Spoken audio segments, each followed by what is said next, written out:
Hello, Westford. White or maroon? The school committee has made a recommendation on the color of graduation gowns. There's been a big shift in the recycling market. And beware, measles have made a comeback. I'm Tracy Tebro, a WestfordCAT board member, and WestfordCAT News is next.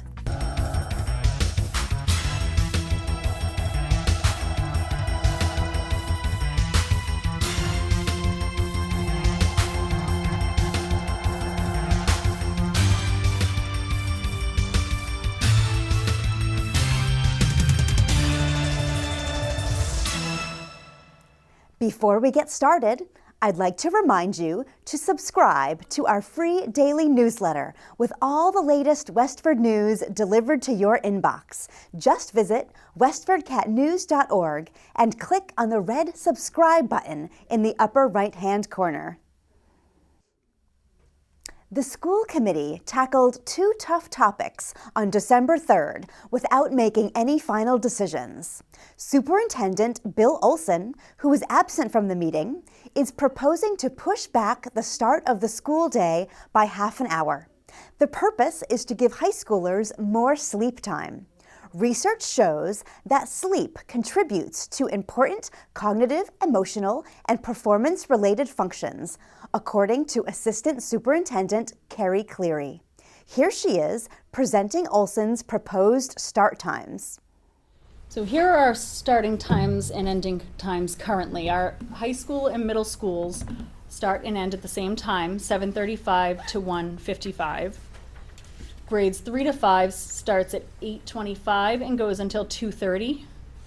Preschool through grade 2 goes from 9:05 to 3:10. So as you can see, this is a 3-tiered busing system because there are 3 different start and end times. And what the superintendent is recommending to you is cutting out one of the tiers and going to a 2-tiered bus route and starting times.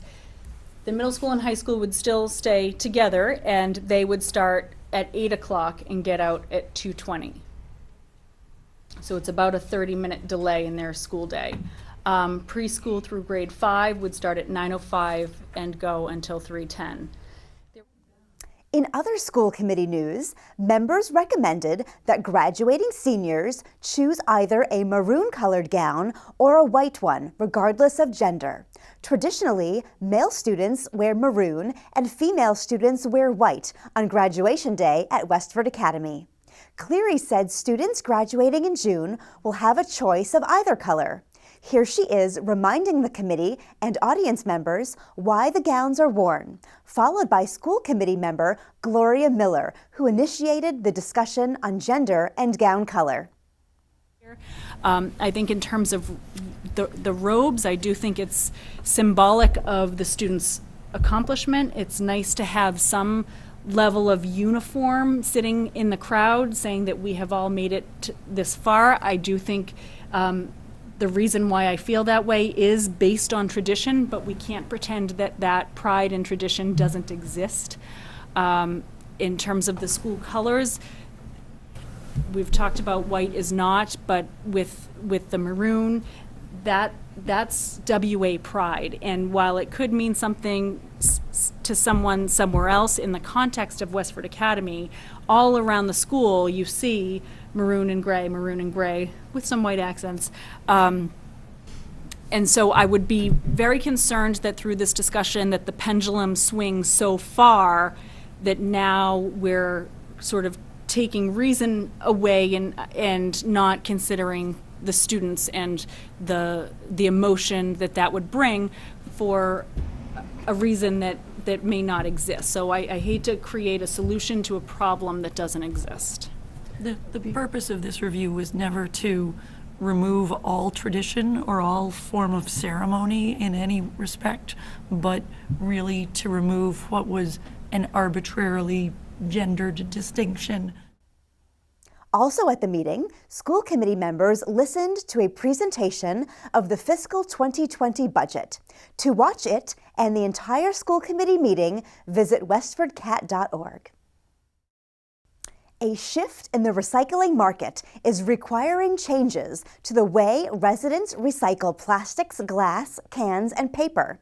Until last winter, recycling helped save money for the town by keeping certain items out of the waste stream to reduce the weight of the town's trash. Recyclables were sent to China. But Chinese officials abruptly stopped accepting the materials, so overnight, waste management companies went from making money to losing it.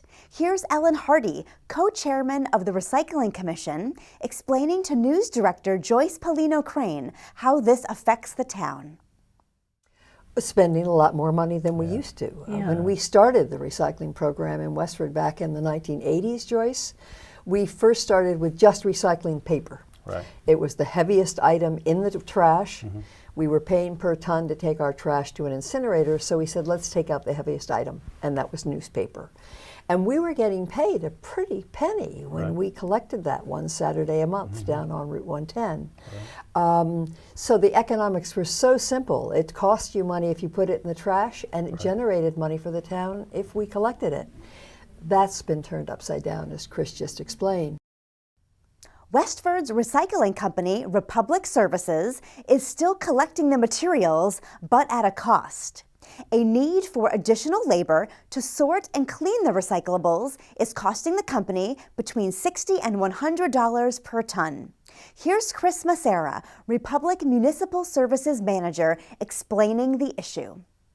Part of the issue is in order for us to try to keep the material cleaner, the effort and the labor and the capital that got put into these recycling facilities caused the cost to go up. The processing cost of the material is skyrocketed to try to get it cleaner, whether it was more manpower or more equipment.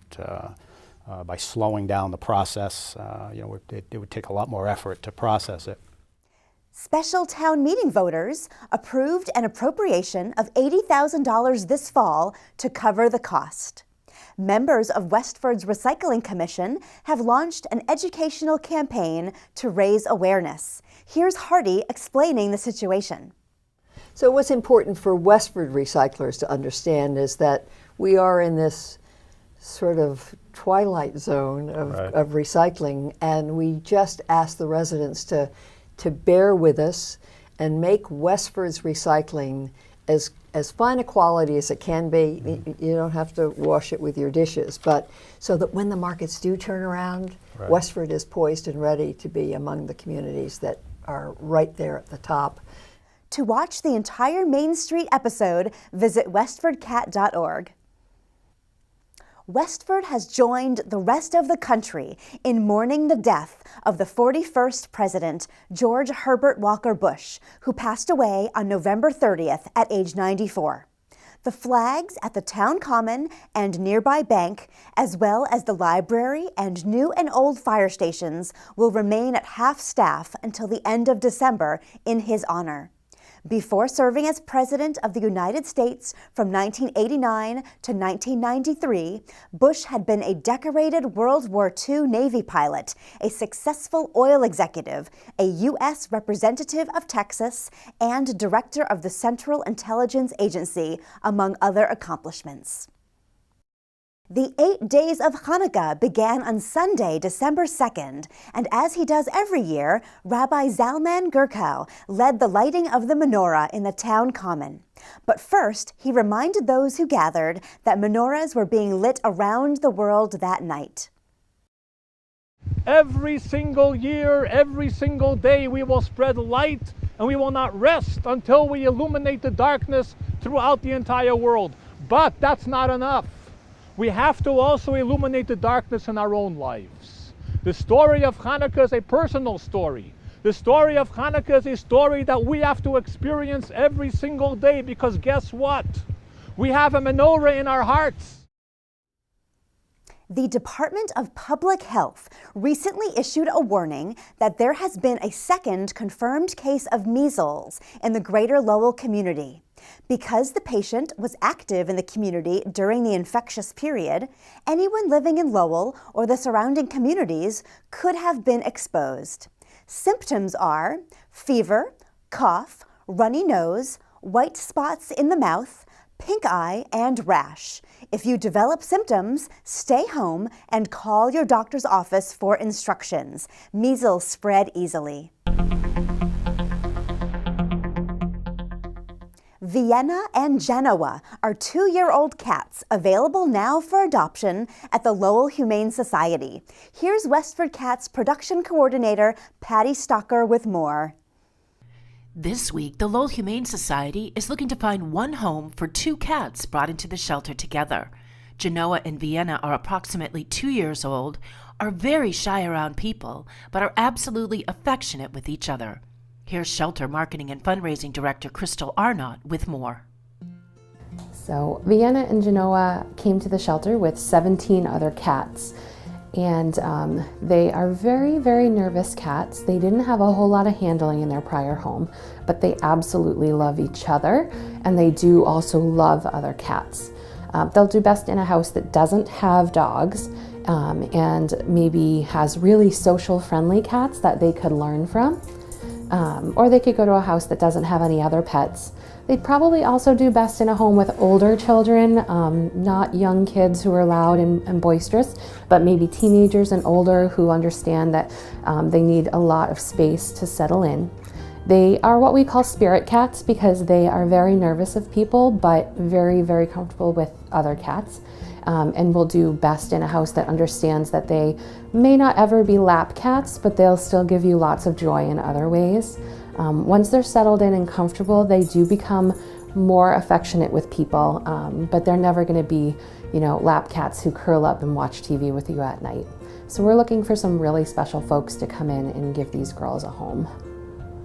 If you'd like to provide Genoa and Vienna with their forever home, or would like more information on donating to or volunteering at the Lowell Humane Society, visit them Tuesday through Sunday at 951 Broadway Street in Lowell, or go to lowellhumanesociety.org. Call 978-452-7781. You can also find them on Facebook. For WestfordCAT, I'm Patty Stocker.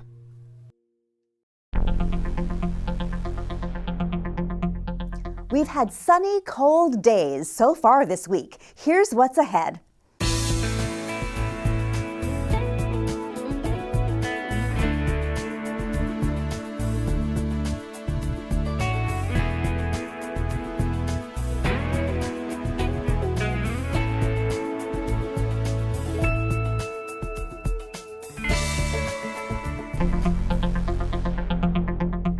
Here's WestfordCAT board member Betsy Alvarez with suggestions for things to do in the area. Thanks, Tracy. The Boston Pops are performing their 2018 Holiday Pops concert on Sunday, December 16 at 2:30 p.m. at the Lowell Memorial Auditorium. Join the Boston Pops Esplanade Orchestra with conductor Keith Lockhart as they perform their signature Sleigh Ride and other holiday classics with new arrangements of seasonal favorites. Ticket prices range from $49 to $129. Visit lowellauditorium.com/calendar/holidaypops2018 to make a purchase. Did you know that in 1659, Massachusetts banned the celebration of Christmas? You can find out more on Thursday, December 13 at 7 p.m. The J.V. Fletcher Library will present Christmas Traditions in Boston with author Anthony Sammarco. He'll outline the celebration of Christmas over 2 centuries, from the Puritans to the mid-19th century introduction of the Christmas tree. Admission is free. To register, visit westfordlibrary.org. Are you looking for unique gift ideas for the holiday season? Learn how to make mason jar gifts at the Rottenbush Community Center on December 13 at 6 p.m. for Mom and Me Night. The class is for ages 4 and up with an adult. This class will help you prepare 4 different gifts ready to give. Registration prices are $40 for Westford residents and $45 for non-residents. Visit rottenbush.org for more information. This is Betsy Alvarez, a WestfordCAT board member. Back to you, Tracy. That's it for now, Westford.